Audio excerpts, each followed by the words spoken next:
പാലക്കാട് ബംഗ്ലാദേശ് മുസ്ലിം എന്ന് കരുതി ഒരു 31 വയസ്സുകാരനെ ചിലർ തല്ലിക്കൊന്നു. ചിലരെന്ന് പറയുന്നത് ശരിയല്ല. ആർക്കായിരിക്കും ബംഗ്ലാദേശുകാരോട് പകയുണ്ടാവുക? ആർക്കാണ് ഇന്ത്യയിൽ മുസ്ലിങ്ങളെ കണ്ടാൽ കൊല്ലാൻ തോന്നുക? അവർ തന്നെയാണ് കൊന്നത്. ഈ കള്ളപ്പന്നികൾക്ക് എന്തിന് ഭ്രാന്താണ്? ഇന്ത്യ എന്ന് പറഞ്ഞാൽ ഇവരുടെ തന്തമാർ ജന്മതീര് വാങ്ങിയതാണ്. ആ ബ്രിട്ടീഷുകാരെ കൊല്ലങ്ങളോളം ഇവിടെ കട്ടുമുടിച്ചും തോന്നിയത് കാണിച്ച് നടന്നിട്ടും ഈ നായിന്റെ മക്കളൊന്നും ഉണ്ടായിരുന്നില്ല രാജ്യത്തെ അവരിൽ നിന്നും സ്വതന്ത്രമാക്കാൻ. അവസാനം മറ്റുള്ളവരൊക്കെ ചേർന്ന് ബ്രിട്ടീഷുകാരുടെ കയ്യിൽ നിന്നും ഇന്ത്യയെ തിരിച്ചു വാങ്ങിയപ്പോൾ ഇപ്പോൾ ഇന്ത്യ അവർക്ക് മാത്രമുള്ളതായി. എല്ലാറ്റിനും അവകാശങ്ങൾ അവർ മാത്രം. അവർക്കിഷ്ടമില്ലാത്ത ആളുകൾ ഇവിടെ പാടില്ല, അവർക്കിഷ്ടമില്ലാത്ത പേരുകൾ ഇവിടെ പാടില്ല. ഇപ്പോൾ മുസ്ലിമാണെന്ന് കരുതി ആളുകളെ തല്ലിക്കൊല്ലാനും തുടങ്ങി. हिंदी पढ़ना भाषा कौन सा भाषा?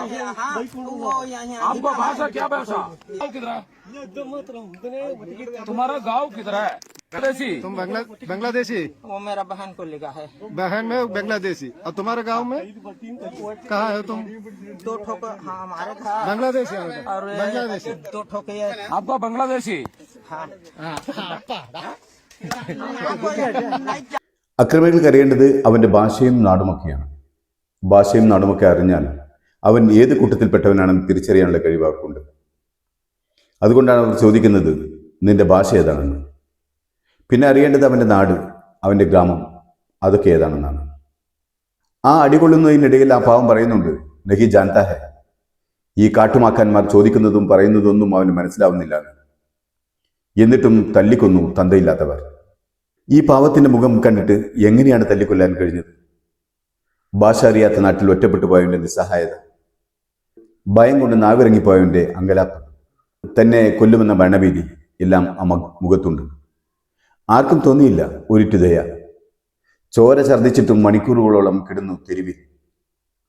ഇവർക്ക് അവൻ ബംഗ്ലാദേശ് തന്നെയാവണം, കൂട്ടത്തിൽ മുസ്ലിമും. ഹിന്ദുക്കളല്ലാത്ത, ഇന്ത്യക്കാരല്ലാത്ത എല്ലാവരും കൊല്ലപ്പെടണമെന്ന ചിന്തയാണ്. ഈ പാവം ജാർഖണ്ഡിൽ നിന്നോ ഛത്തീസ്ഗഡിൽ നിന്നോ വന്ന അതിഥി തൊഴിലാളിയാണ്. ഭാഷ അറിയാതെ ഒറ്റപ്പെട്ടു പോയ ഒരു മാനസിക രോഗി, രാം നാരായണൻ ഭയ്യ. അയാളെയാണ് ബംഗ്ലാദേശിയും കള്ളനും മുസ്ലിമും എന്നുമൊക്കെ ഊഹിച്ചുകൂട്ടി തല്ലിക്കൊന്നത്. എന്തിന്റെ ചുരുക്കായിരുന്നു ഈ പന്നിന്റെ മക്കൾക്ക് ഒരു ജീവൻ തല്ലിക്കൊന്നില്ലാതാക്കാൻ?